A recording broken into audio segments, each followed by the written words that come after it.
Daenerys Targaryen's travels from Pentos to Vaes Dothrak and eventually down to Karth. Looks a little something like this. So this is the world map. This is the known map. Everything that's been mapped in Westeros. There's obviously lands beyond this, but this is what we know of so far. This is Westeros, and this is King's Landing. This is Winterfell. Winterfell doesn't really factor in. It's just for context. But along this trip, so if we zoom in here, you can see this is Pentos. This is where we meet Dany, we meet Viserys, and we see the wedding to Khal Drogo. Here is Qohar. Just so when we switch over to the other map, you have some context. We'll go over to that. This is a map of just the Dothraki Sea, and we can see Qohar up here. Qohar is only important because this is in and around where they are when they find out that Dany's pregnant, because Jorah says, I need to get to Qohar right away.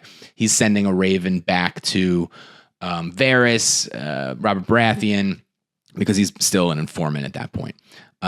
They travel on, and it's a long journey, but they eventually make it to Vaes Dothrak, Mother of Mountains, Womb of the Worlds.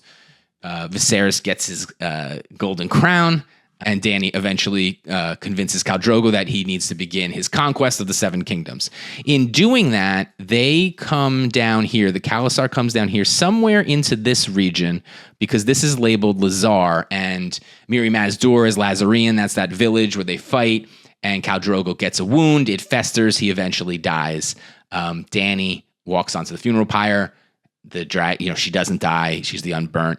The dragons hatch. She's the mother of dragons.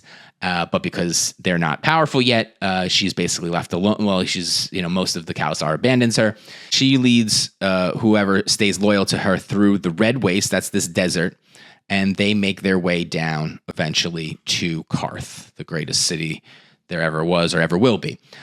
So it is a long journey. Like we said before, the mapped length of Essos is almost twice the size of Westeros. This looks like about, from Pentos to Vaes Dothrak, looks like similar to the length of Westeros. So that's at least 3,000 miles. And then through the desert, it's probably another 1,000 miles. So she's gone a long way. And that's just like basically like the first leg of her journey.